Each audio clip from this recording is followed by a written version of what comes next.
Hi, everyone. It's Jill, aka Spirit Daughter, and I can't wait for you to dive deep into today's episode. I'm talking with Alyssa Lynch, somebody who I've known for many, many years. She is a wellness creator, and she will bring you some of the best rituals that you need. You may not even know that you need them.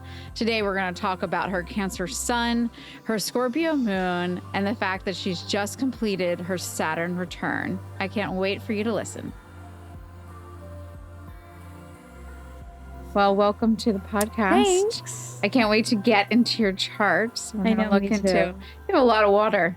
So much. So much water. So much. I feel it. Yeah. How much? I know I've done your chart before years ago, right? Like 8-9 years ago, I think. Yeah. 8-9 years ago. But how much do you know about your chart? I know I have a lot of water. I know when I show my chart to people who know astrology well, they ask me, "Are you okay?" Are you okay? You doing okay? No, but really, are you okay? Yeah. And I feel like I'm so curious about it. So I'm always like trying to ask questions and stuff. But, you know, it's better to talk to you than ChatGPT. Yeah. Oh, yes.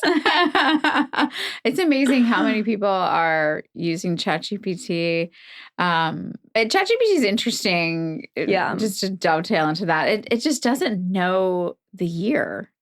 No, and it will That's be my like, biggest complaint about it. I'm like, it's not 2025 since anymore. You're a Capricorn, I'd really suggest, I'm like, I'm not a cat. And then I'm like yelling at an AI non-human. Right. Yeah, exactly. Or it doesn't get the houses right. Yeah, I use exactly. Placidus, and I don't think it understands Placidus at all because like the houses in whole sign astrology, like the houses are perfect. Right. So it's like your rising is your entire first house. But in Placidus, there's just some overlap. And so it really doesn't understand that. Right. But anyway, we could talk forever about that. You. That's why you have me and this podcast. We could talk about it. But yeah, we'll get into your big three, which is all water. Yes. Big three, sun, moon, rising, all water. So yes, how are you? You know, it's an emotional roller coaster over here. Yeah. So Alyssa is a Cancer rising, a Cancer sun sign, and a Scorpio moon, which is a really, really powerful combination and a very emotional combination. But emotions are the gateway to your intuition. And so when I see this much water in a chart, and you even have your Venus here in Cancer as well, which is buried right under the horizon. So it's trying to rise. Your Venus is one of your life paths. This lifetime is getting your Venus above the horizon to rise into your Venus. Okay. Which is beauty. Yeah. Which is love. But your chart it's a lot of water. And so it's a lot of emotions. Cancer sun signs, though, I think they get a little bit of a bad rap where it's like, oh, you're emotional, you're sensitive, you have to be careful around you. But they're really the caregivers of the zodiac. They're the nurturers. This is the sign of the mother.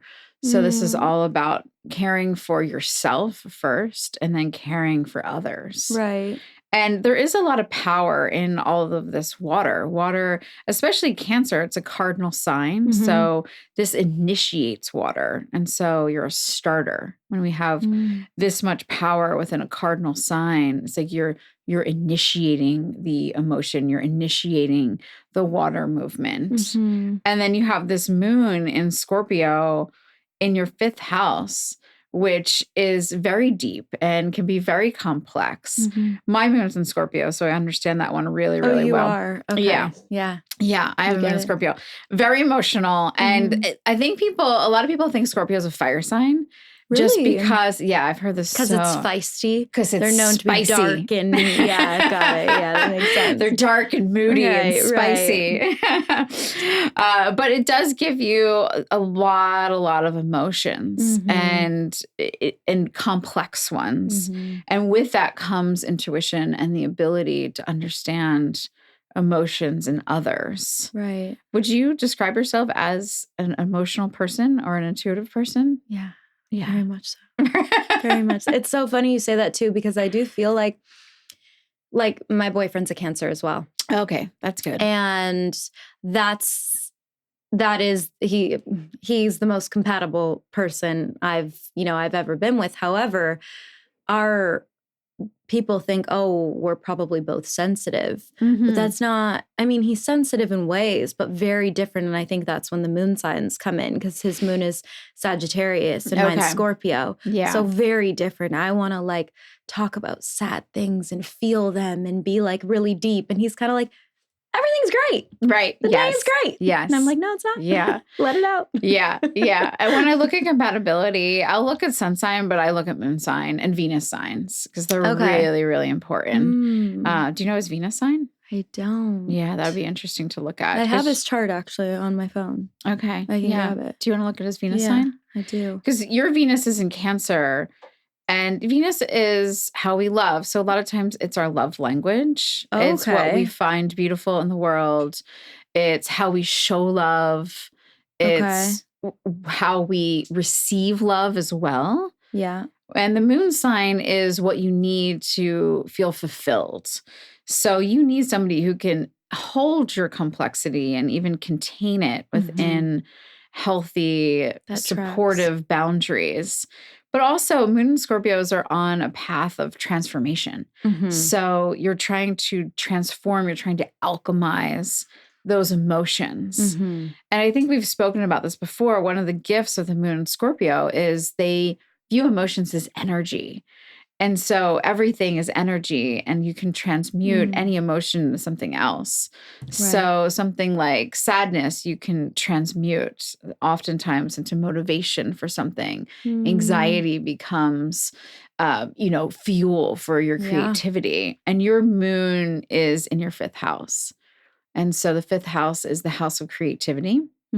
Also like inner child, play. And so for you, creativity is a way that you can alchemize and work through your emotions. So all of your creative projects, anything that can really help you get into your creativity, into your creative flow, can actually help you transform and transmute those emotions, work through them, process them, and really understand them. Yeah, that makes a lot of sense. I grew up like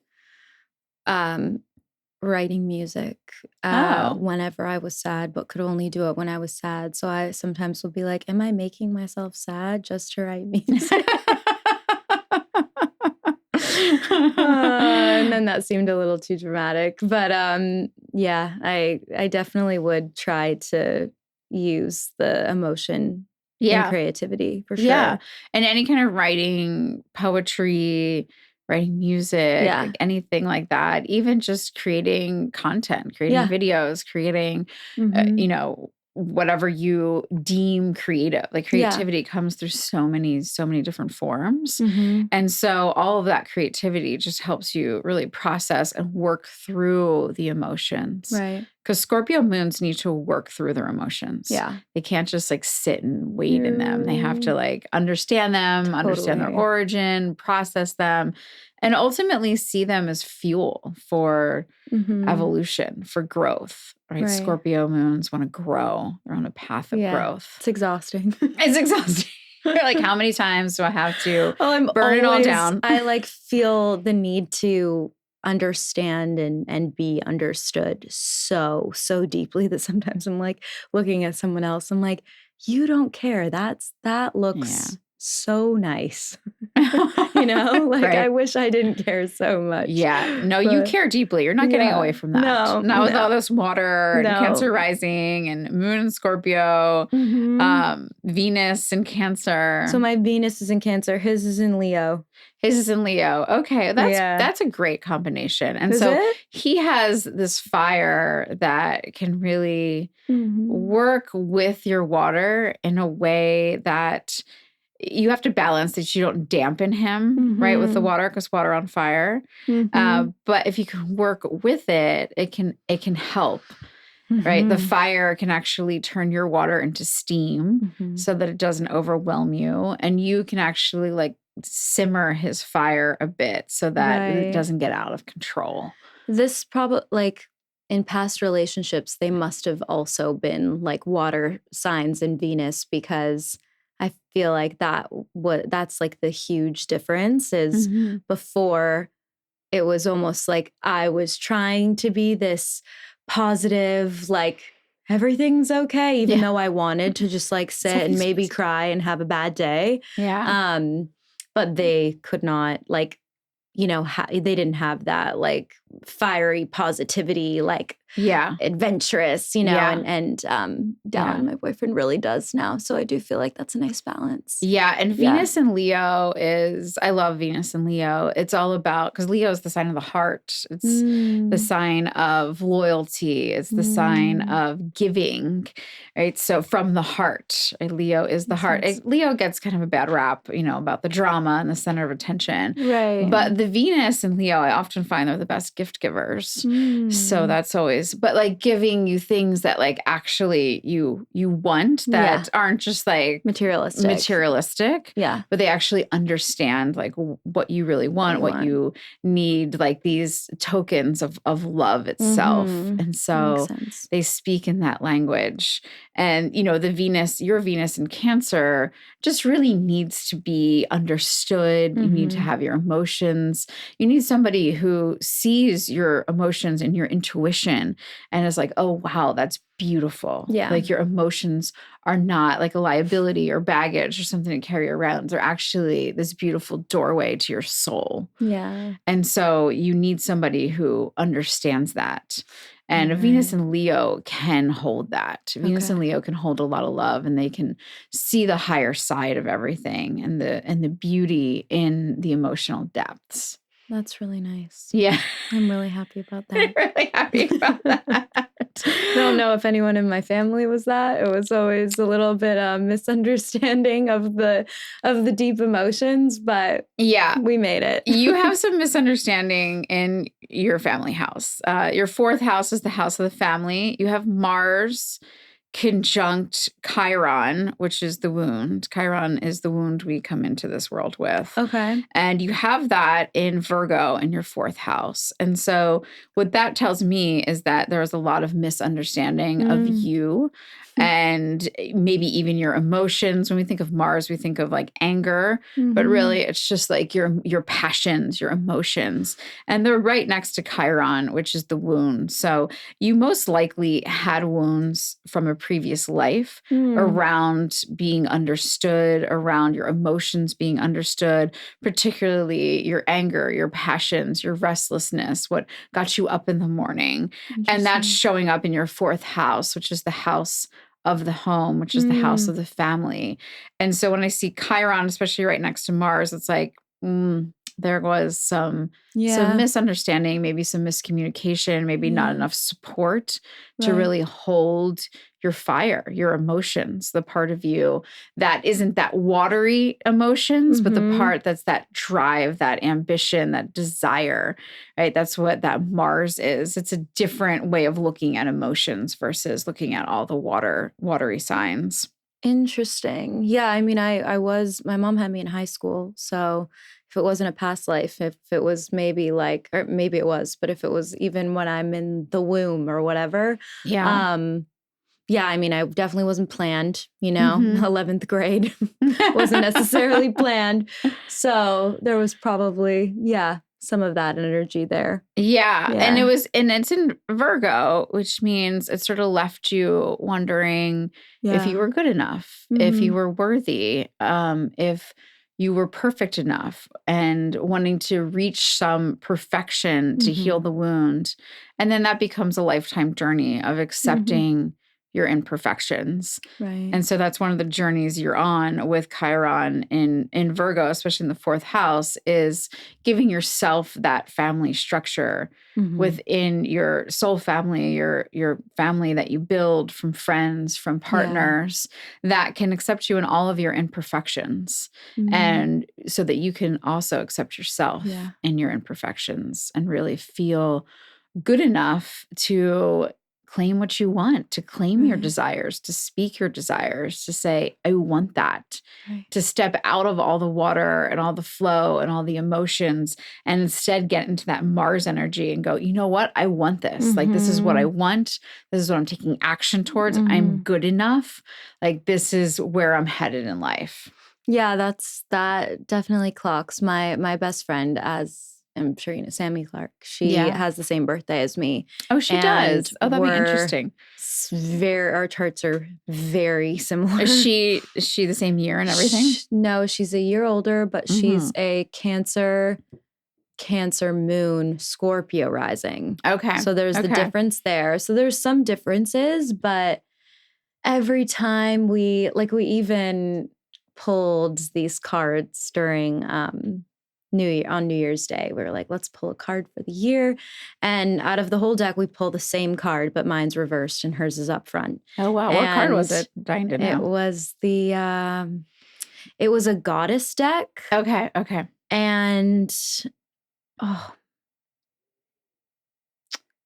thought it might be tarot, but yeah. No, it was a goddess tarot. A goddess tarot deck, I guess it's called. And one is kind of like, they're like, oh, you've both been through the same thing, but one is kind of on the other end. And so you're able to help each other. And that's kind of like what it said. And it's just so interesting to, like I never grew up with anybody that I felt like super understood by or understanding of. And then you kind of, you make it your like mission to find that in life. Yeah. So, and that will heal you. That's that fourth house. That's that family.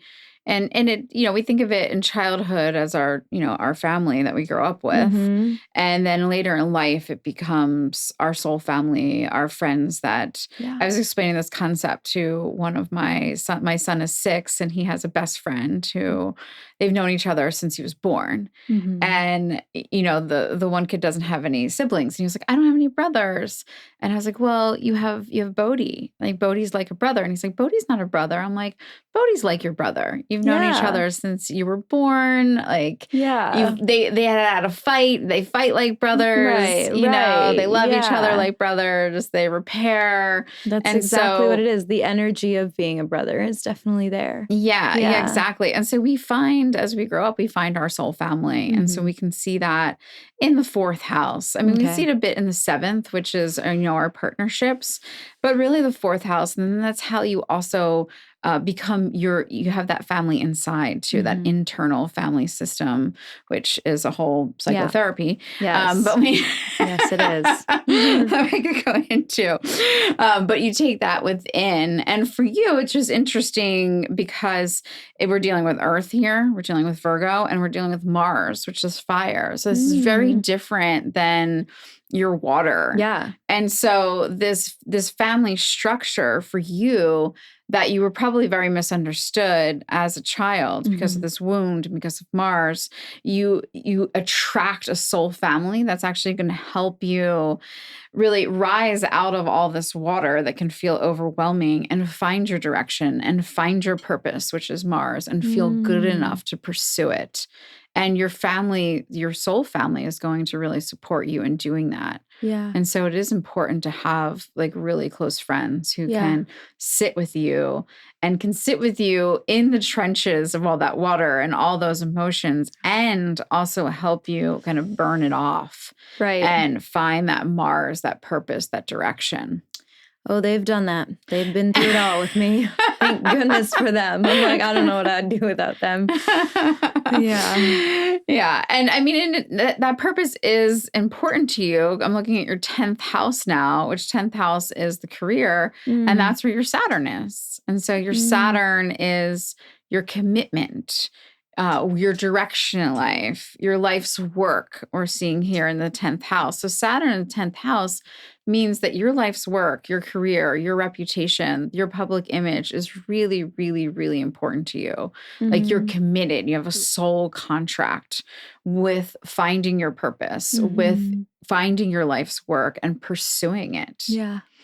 And, as you know, your Saturn's in Pisces. So you just came out of a Saturn return. How does that feel? It feels like it's happening. It's happening. You're coming out. You're emerging out of the cocoon. I mean, I really do Saturn feel. return. I feel like this past year was the best year of my life, and the couple of years before that were really challenging. Yeah. Just like didn't feel like I was in the right place. Right. And so now this past year has really felt that way. But it's interesting. And I even like said this online and was having like a conversation with a lot of people about it. When you are, when you're finally in a good place, it's like weird how like deep stuff can come up. Mm-hmm. And I think it's because, you know, maybe your body feels finally safe enough to process that stuff. Right. But it's like, this past year, I was like, I'm having the time of my life. Like, can you not disrupt that right now with this stuff? But it really like forced me to meet it and feel it. And also like not feel guilty about still feeling like sad in ways when life is so good. Cause that's just like human and also like being a triple water sign. But yeah, I feel like that really happened. And that all is like, because I think my Saturn return is over February 13th or something. Yeah, Saturn has entered Aries. Okay. So we're in the last chapter, the last bit. We're in the last chapter. Yeah. And in the recording of when this podcast comes out, it will be over. Right. Okay. Yeah, it's over. So it's over. That. And it kind of started to wane down last year because Saturn dipped into Aries last spring and then dipped back into Pisces in the fall where it completed. So I would expect that you started to kind of feel it resolving last year. Yeah. But the previous 2 years would have been pretty challenging. Very. Yes. And our Saturn return, that's when Saturn makes its way back into the sign that it was when we were born. So yours was in Pisces. Yours is in Saturn in Pisces. And so Saturn made its way back into Pisces. And when that happens, it happens every 29 years or so. Okay. Really 28 and a half. And when that happens, especially our first Saturn return, if we're lucky, we get 2, 3, right? Saturn returns in a lifetime. But our first Saturn return comes at that almost 30 age. And it's like, what am I doing with my life? Where's my purpose? Oh my gosh, the decisions I'm making have 10, 20-year consequences. Right. And for a lot of people, it's like, do I want to get married? Do I want to have kids? Do I need a job with a 401k? Or I went to college for this thing and I don't want to do it anymore. And I want to do something completely different. And then how do I do that? How do I, tell my parents? How do I start something new? How do I move across country? People on their Saturn return, they're often leaving careers or starting careers or moving, or friend groups change, partners change. All of a sudden you wake up next to a guy and you're like, or girl, and you're just like, this is not where I want to be. This is not who I want to wake up with 5, 10 years. Exactly what happened. I feel like I've always been, since very little, a very ambitious person in the sense of like, I will make my own path and I'll believe in myself and I'll get there somehow. Like I was like, I want to be an actor and I did it. And I was like, I want to move to LA. And that's like very tough from moving from Canada without citizenship. And I did it. And I've always been that way. And during my year of being 29, I feel like I lowered my self-belief a lot. So I woke up next to someone I was dating that I felt like, I'll just be ruthless and a little honest, was very like below my standards in every way. Like, bless him, very nice person, but just not usually like, I wasn't someone that I personally like admired a ton. And then also like where I lived, like it was in the heart of West Hollywood, like just not near water, not near nature, not near anything. And I just like looked around and I was like, oh, I'm like doing this like settling thing because I'm like scared and all these fears are coming up and you're supposed to be doing this and you're supposed to be doing that. Yeah. So that definitely makes sense. Yeah. And Saturn return does that. And good for you for recognizing that. Because some people don't get the clues. Like they wake up and they're like, oh, I can deal with this. Oh, I know settling. It's like part of their comfort zone. And so they just continue settling because they are scared of the unknown or settling they don't have that terrifies me. It terrifies me. It should. Yeah. It should. Oh. It like makes my skin crawl. It should. And I think that's because I grew up in a place where the majority of people did that, you know, to a certain extent. It's like, even me saying like, I want to be an actor. It was like, oh, you're cute. Right. Yeah. You're cute. Yeah. And I was like, it'll be cute when you're watching me from Langley. Yeah. But that's that drive. I think that people with all this water often get mislabeled of not having drive. Because they're just like, oh, we'll just like float around and we'll like go with the flow and figure it out. But I do find that Moon Scorpio gives a lot of drive. The Cancer gives the intuition that is like, oh, I know this is the right thing. And then you've got that Mars, and then you have this Saturn in the 10th house. And Saturn in the 10th house is always like, career. This is what I'm doing. I'm not letting anybody talk me out of this. I'm going to believe in myself. And even if I have to change countries and figure out how to live here and live in a city that is very hard to live in, and I'll do it. I'll figure it out. And that's what that Saturn, even though your Saturn's in Pisces, which is more water, it still gives you that drive because it's placed in the 10th house, which is that house of like, we're doing this. We're making this happen. Is Pisces more emotional than Cancer or Scorpio? I wouldn't say that it's more emotional. It's a different layer of emotions. You know, Cancer is that cardinal sign. So that's the initiator. And so that's where you get a lot of emotions, and you can actually initiate emotions in others. Oh, yeah. Right? Oh, so you can like trigger people. Good at opening, cracking the heart open. Crack it open. I live for it. Yeah, exactly. And then Scorpio is, you know, that's the fixed sign. And Scorpio is like, okay, we're going to transmute this. We're going deeper. So Cancer's like, we're going to crack it open. And Scorpio is like, where's the bottom? No, let's find another bottom. Let's find another bottom. Let's go as deep as we possibly can. There's no fear with Scorpio and the emotions. Just goes deeper and deeper and deeper and deeper.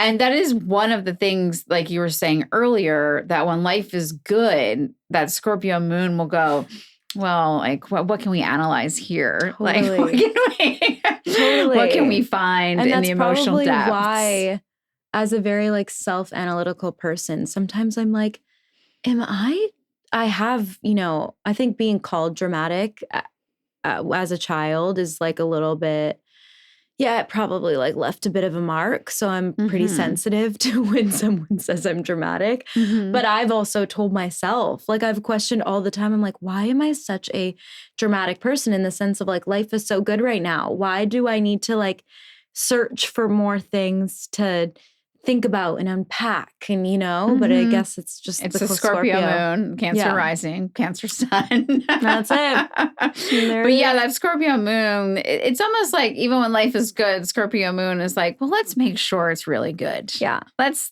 look at this from like different angles. And, you know, is there something that happens or a trigger and also for you, it's going to be really important to understand that you're empathic and you pick up things from everybody. All of this water picks up things, which is a gift because you could, if you wanted to, go into healing with all this water because you can feel, you actually can like merge with another and feel their pain and then be able to figure out how to heal it. Right. So that is like an opportunity this lifetime to you and transmute it. You can transmute emotions and pain for others. And you need proper boundaries around you. So you're not just picking up. You're like a sponge. And you need that's my nickname for all my friends. They're like, our little sponge. Yeah. So I soak it all up. Yeah. And so it's going to be really important for you to have practices at the end of the day to discharge that energy. Yeah, to clear it out, to, you know, even just like wave your hand over your third eye at the end of the day, almost like you're cleaning off like a window or something and just being like, I'm clearing this energy. Gotta do that right now. Yeah. Last couple days. But just having these practices, like encasing yourself in a white bubble, especially if you're at like a big event with a ton of people, with a ton of energy, you're going to pick everything up. Oh my goodness. I feel like it's only gotten more intense as I get older. Maybe I'm just noticing it more and I'm more like attuned to myself. But yeah, it feels like things that should be easy are really exhausting. You know, it's like I need and this is where my boyfriend and I are so different. He can just we can be traveling and he can go out to dinner with different people every single night and wake up and be like, chipper, like, let's do it. And I'm like, I'm going to take the day to myself. Yeah. You know? Yeah. Would you describe yourself as an introvert? Yeah. With the classic definition of introverts, when they're around other people, they feel drained. Extroverts, when they're around other people, they feel energized. Definitely. Yeah. There's maybe like 2 people that I'm like could feel energy from. But majority of people. It sounds like your boyfriend's an extrovert. Yeah, he really is. Yeah. Like you go out to dinner with people and you're just like, oh, now I'm fired up. He also loves to be alone and can be alone, but I definitely think that he gets charged from other people for sure. Yeah, and I think that's one of the misconceptions of introvert versus extrovert. I think people are just like, oh, you're an extrovert, you're outgoing. You can be outgoing and social and get along with anybody and still feel drained afterwards. Right. And so in that case, like you're actually more of an introvert. And so it has to do with like how you feel after the interaction, not necessarily how you're interacting. I think my whole friend, there's how many of us is there? There's probably 7 of us. And there's only one of us out of 7 of us that is an extrovert. Because so you all found each other. Well, and our social life is we're trying to be a bit better, but ever since, I mean, we've been friends since probably 2018. So it's been a minute. And our like idea of, like a Friday night girls' night is pajamas sitting on someone's couch and just talking about our feelings. That's great. Truly. I could count on one hand how many times we've been out to dinner together, which is bizarre. Yeah. Well, I mean, COVID had a little bit to do with that, of course, as well. That's when I think we really just were like the living room, us, sweatpants, nothing else. Yeah. But that's just the way we like to be social. Yeah, so. That's great. And that's family. Yeah, right? Exactly. That's a different way of family. Yeah. But yeah, you're going to pick up everything. So you need, and it's going to be important for you. And I don't know if you do this when you're feeling emotions. Are these mine or are these somebody else's? Like just asking yourself that. Like, does this belong to me? Because that's going to be very, very important. And some of it may, and some of it might be like, oh, actually, no, I was talking to Jill on a podcast and I picked up her stuff. Now I have to clear it off, or whoever else. And you can kind of think of it that way. I actually never do that. And I feel like that would be really beneficial because sometimes I do feel like I'm like, I was having a great day. Why do I all of a sudden feel off? Or something like that. Yeah, it could have been you were at Air One and the person was in a bad mood in front of you getting their smoothie and you picked that up. It's very possible. Yeah. And that's like, how much of a sponge you are with all of this water and just this. Yeah. It's a lot, And like I said, you could be a healer if you wanted to. Right. Because you have the ability not just to trigger emotions with the Cancer sun and the Cancer rising, but then to transmute them with that Scorpio and really understand them to the depths. But it's going to start with you. You have to really go, okay, let me understand this emotion. I'm feeling, it's the end of the day and I'm feeling sad for absolutely no reason. Is this mine or did I pick this up? And you might not even know who you picked it up from. You might have no idea the person in the smoothie line was sad or in a bad mood. Right. And you just happened to pick it up from them. But what's important is to have practices that clear it and awareness of it. Right. That's super helpful. I feel like especially if I can pick it up, which I'm sure I do all the time from the line at Erewhon, then They'll plug for Erewhon. No wonder. Exactly.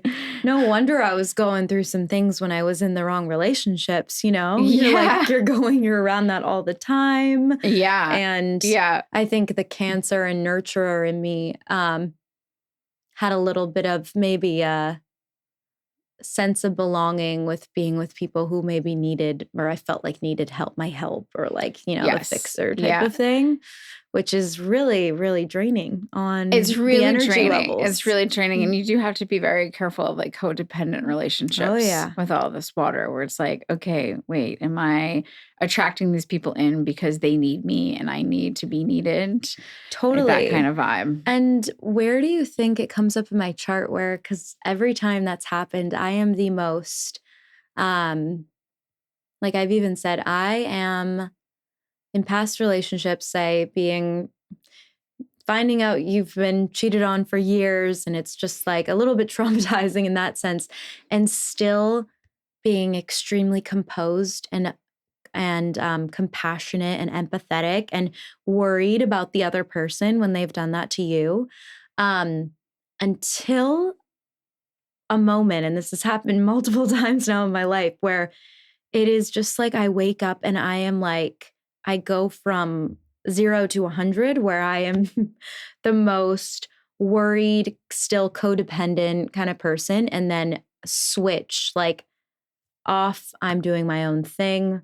I don't want to forgive you right now, and I'm a little bit ruthless. That's that moon in Scorpio. Got it. Okay. Yeah, the moon in Scorpio is like, I'm stepping in for you here, that Scorpion. Girl. You're being walked over. Yeah, that's that, like, watch the scorpion. Oh, because it will sting. I've scared a few people, not because I'm like, just in the way my like energy is, like so compassionate and worrisome and nurturing. That's to the like, Cancer. I'm done. That's the Scorpio. Yeah. Yeah. So Cancer will be like, I will hold you. I will take care of you. I will nurture you. I will put you first. And then the Scorpio will be like, okay, I understand it. I understand the emotions. I understand the depth. And then it gets to a point with the Scorpio where it's just like, nope, I'm done. Yeah. Pulling out the stinger. It's kind of badass, to be honest. I've enjoyed it. When my Scorpio steps in, I'm like, that a girl. Yeah, exactly. And then you also have your North Node in Scorpio as well. Goodness gracious. Yeah. So your North Node is where you're headed to in this lifetime. Okay.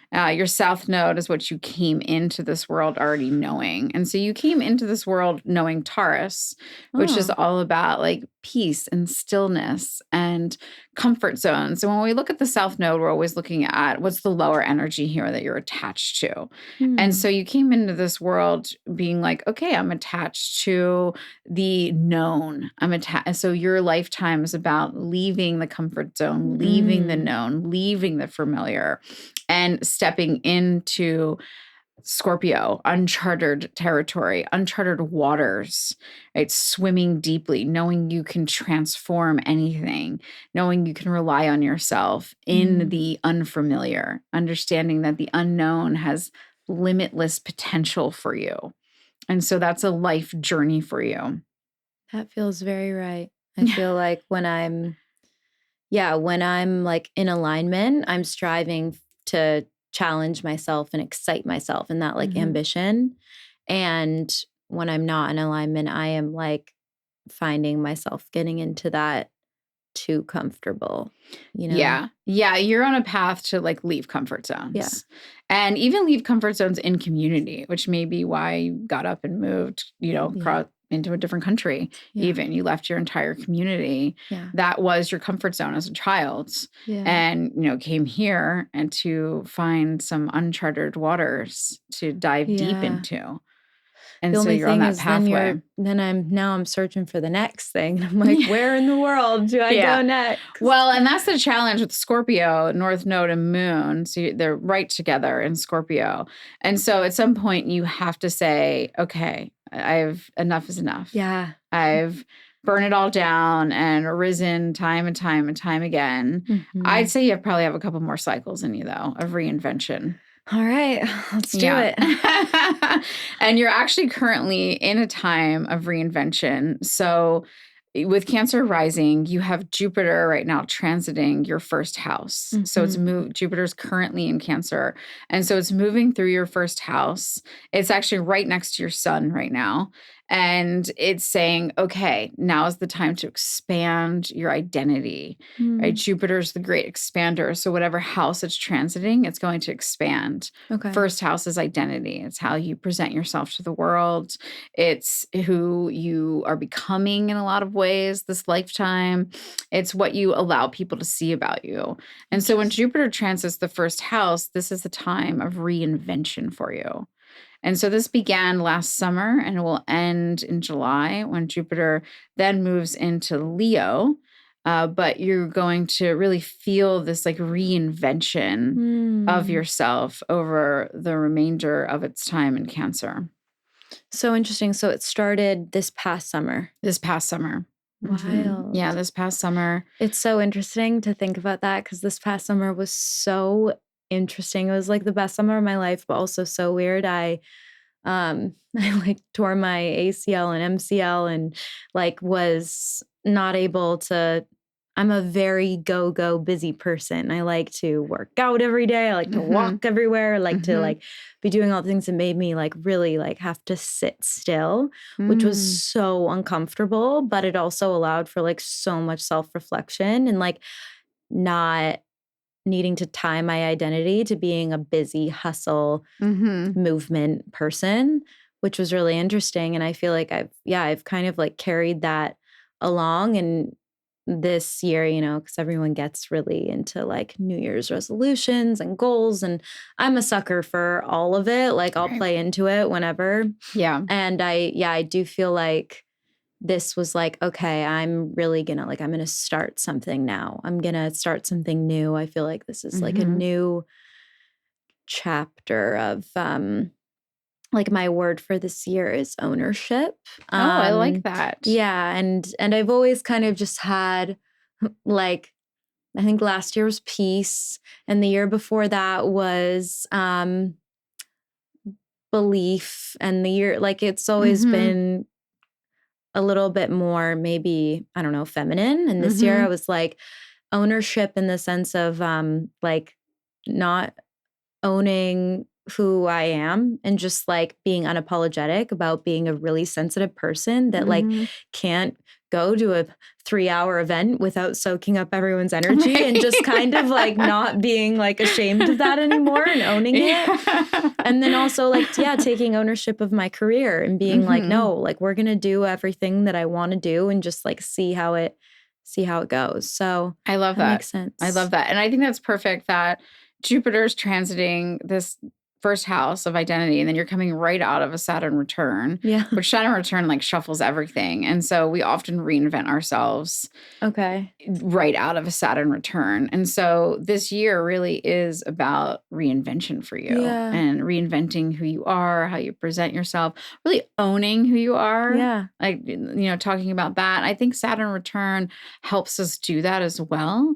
I think a lot of times in our 20s, especially our early 20s, we don't really know who we are yet. Yeah, we're just trying to figure it out. We're figuring it out. And so we try on these different personas. We try on, you know, what our parents want us to do, what our friends want us to do, who our friends are, what we think we should be, all of that. And then by the time we hit that Saturn return, it's like, oh no, I know who I am. And now I'm going to own that. And I'm going to tell everybody about it. Do you feel like usually when someone's ending a Saturn return that they kind of feel it end before it's over or after it's over? I do. So it really depends. Your Saturn's at 24 degrees. Okay. And so you normally feel Saturn return the most when it's at that exact degree. And for you, it actually crossed over. It went retrograde last year, and then it crossed over again, and then it crossed over again. Okay. And so you've had a couple different points of reflection in this past year. But you do feel, because it's this like 2.5, 3-year transit, and it can become a journey in your life. And so it just depends. Like some people feel it as soon as it hits the sign. So Saturn enters Pisces and it's like, oh, wow, I feel that like right now. So would that have been in 2023 that it entered? started? Yeah. So it started, and then it because it's 3 years about, and then it leaves, it dips out, and then it dips back in. Mm-hmm. So interesting. Yeah.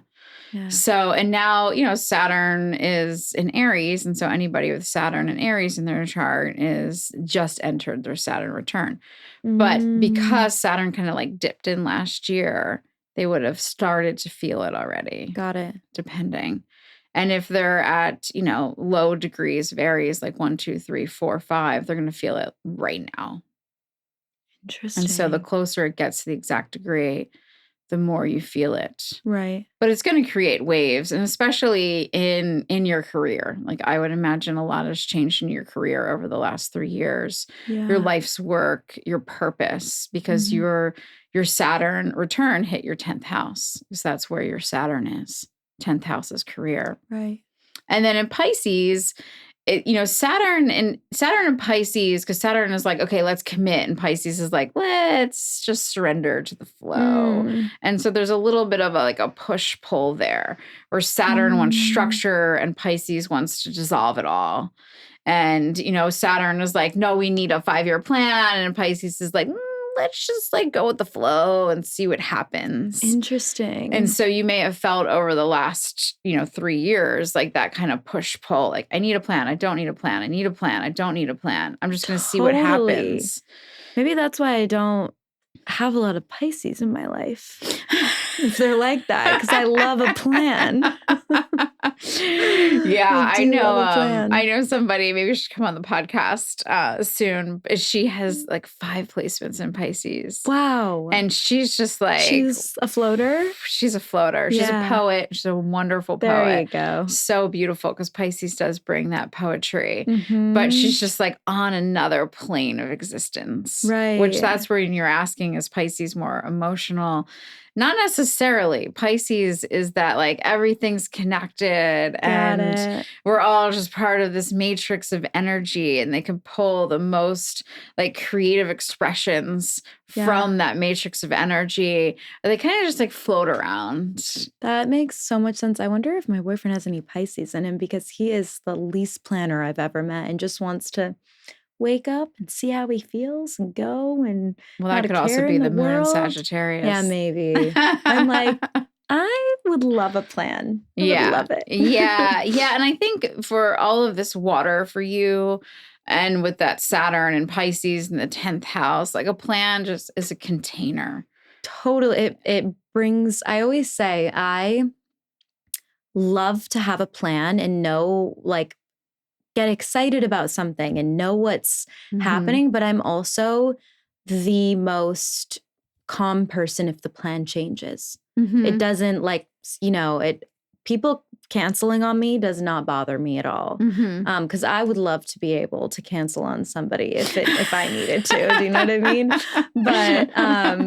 But I just love to have a plan, just to have it there. It feels like it's easing my anxiety. But for someone like my boyfriend, having a plan gives a little anxiety. It's like the opposite, you know? Interesting, yeah. Which is interesting. Yeah, for you with all the water, it's like that, it's just a container. Right. It's grounding for you. Somebody with a moon in Sagittarius, like your boyfriend, they need spontaneity. They need adventure. They need to get up in the morning and be like, I'm just going to see what like sparks my interest. Yeah, he's like a little adrenaline junkie. So that really makes sense. Yeah, that's that moon in Sag. Yeah. They love freedom. Yeah. And they love to have like a clear day with no plan. So they have the freedom to do whatever they want. Right. You have your Jupiter in Sagittarius, which in the 6th house. So you are actually expanded by adventure. Yeah. Right. Jupiter in our chart shows like our potential, what expands us. And so adventure and freedom do really help you, and they do expand you. It's in your 6th house, which is the house of routines, though. So in a lot of ways, like you're expanded by new routines, new rituals, new ways of being of service to yourself and to others. And so there comes in that plan again, because the 6th house loves a plan. And the 6th house is all about, okay, what are we doing every day? Like when I wake up, what am I doing every day? Oh, yeah. And so you're actually expanded by that kind of container. That is so interesting. Yeah, they almost feel like contradicting, but I guess they work. Spontaneity and routine. you know? Yeah, well, that's kind of where you are in your chart with that Jupiter and Sagittarius.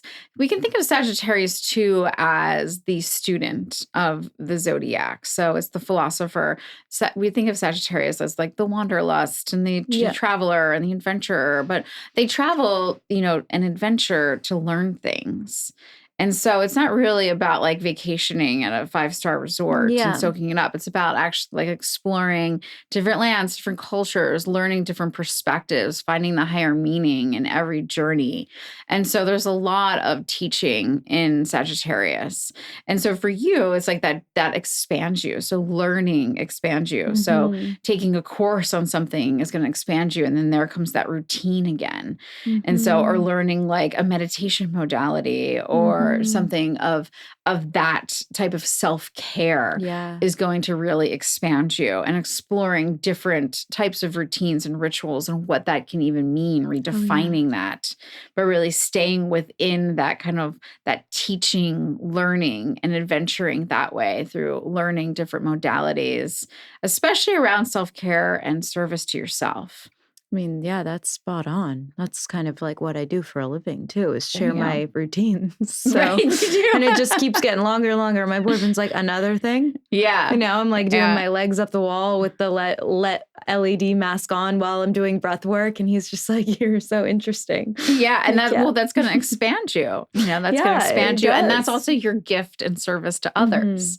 6th house, showing those, you're teaching, right? You're a teacher in a lot of ways. You're teaching other people about routines of self-care. And so that's in your chart as a gift. And that's why I kind of like talked about that healing. That's how you heal others. But if you do it through a screen, the way you do it, you've got that boundary, which is really nice. Yes. So you're not going to pick it up. This is maybe why I don't know if I'd ever feel comfortable doing that without a screen. And that's okay. I mean, with friends and people you connect with, but like, I mean, as a career. Right. Yeah. Yeah. Like if you're a yoga teacher, you just pick it all up. Yeah. You or pick everything even up. just, a lot of people who are kind of in the same, wellness, content creator space will be coaches or life coaches or health coaches. And I've always felt like, oh, that's so not me, but not necessarily in a way of like, I'm not good enough for that. Just something about that doesn't feel like my place. Yeah. Yeah. It's just not going to work for you. Yeah. No, I think that having the screen is helpful. It's nice that boundary. It's that boundary. Okay, that makes sense. I think eventually, as you get into your like late 30s and 40s, you'll learn how to really shield yourself. That's going to be a lifelong process for you, is understanding your empathetic nature and how to shield yourself and how to discharge energy. But the screen is a really nice boundary for you, and it allows you to teach others your routines of self-care that expand you and can help you really meet your potential, and can really, fulfill also the Saturn and Pisces in the 10th house, which is a lot too about teaching. Saturn is the teacher of the zodiac as well. And in the 10th house, this is part of your life's work. And so in Pisces, there is that creativity piece. There's that still water sign. So we're still nurturing ourselves here. And so a lot of your journey and your life's work is about nurturing, connecting with others, doing it in a way that protects your energy. Right. Is there a sign that is more confident and one that's less confident, or does that just dependent on your whole chart? I mean, it's largely dependent on your whole chart. We would look at nodes. I would say if we're dealing with confidence, we're in fire territory. Yeah. Like Leos. Yeah. Leos are very confident. Yeah. I will say that, Leos, there's a difference between self-confidence and self-worth. Right. So I've met a lot of Leos, myself included, that have a lot of self-confidence, but could work on their self-worth a bit, Right. So, that's really important to understand about confidence. Yeah. And Aries, again, Aries is the initiator. They're often like so confident. They just charge in and they're like, what is happening? Oh, yeah. And then they burn out. I have a friend who's an Aries and she is just like, she's like the queen to me, you know, she's iconic. She's out there. She's just, you know, we're dressed in sweatpants and she's in a bedazzled blazer and this, you know, I'm like such an Aries. Yeah. And then Capricorn has that like grounded confidence that they're just like, I love myself and I don't care if you like me or love me or even want to sit in the same room with me. Got it. Wow. I would love to take some of that energy on. Yeah. That sounds great. I think Capricorn, you know, they have that self-worth component as well on top of the confidence. So I think it can be a really, really nice combination with Capricorn because they can just be so grounded in themselves. And they're just like. My assistant's a Capricorn. Yeah. We work great together. That's great. Nice. Yeah. Capricorn can really keep the water signs organized. Yeah, she does. Yeah. Thank goodness. It's definitely not me. Yeah. So interesting. Do you have any other questions? No, I feel like you kind of answered everything I was thinking about. It's so interesting. Now I'm just going to be a little nerd about this too. Yeah, go deep. You can watch the replay. I will. And do you have do you still do the books? I still do the workbooks. Good. Yeah, I still do the workbooks. I want to pick that up again. Yeah, I still do them. You were in one of the workbooks, one of the first ones. Was I? In 2018. Remember you were in the Cancer edition. Oh my goodness. You wrote about self-care. Yes. Yeah. Wow, that was so long ago now. It was so long ago. It feels like a different life, but yet not. I know, right? So true. Well, thank you so much for coming on. Let people know where to find you. Thank you so much for having me. You can find me just at Alyssa Lynch on most of the platforms. All the platforms. You can learn about some routines. Yeah. You know, some routines. Some routines of self-care. Yeah, exactly. Some expansion. I like pairing the LED mask with the legs up the wall. But it's a great combo. I might have to try that myself. You really shall. Maybe later. Yeah. Well, thank you so much. Yeah, it was great having you. Yeah. Take care of all that water energy. I will try. It's a gift. Try my best. It's a gift. Thank you so much for listening today. I hope this episode sparked something within you, maybe a new way of seeing yourself or a question worth sitting with, or maybe it just helped you remember your power. And if this episode resonated, I'd love for you to share it with a friend who might need to hear it too. And if you haven't already, hit subscribe so that you never miss a cosmic download. You can find me always on Instagram at SpiritDaughter for weekly astro insights and behind the scenes moments. And if you want to dive even deeper, show notes and resources are available at spiritdaughter.com. Until next time, trust your timing, trust yourself, honor your path, and remember, the stars don't dictate your future, they illuminate it. See you soon.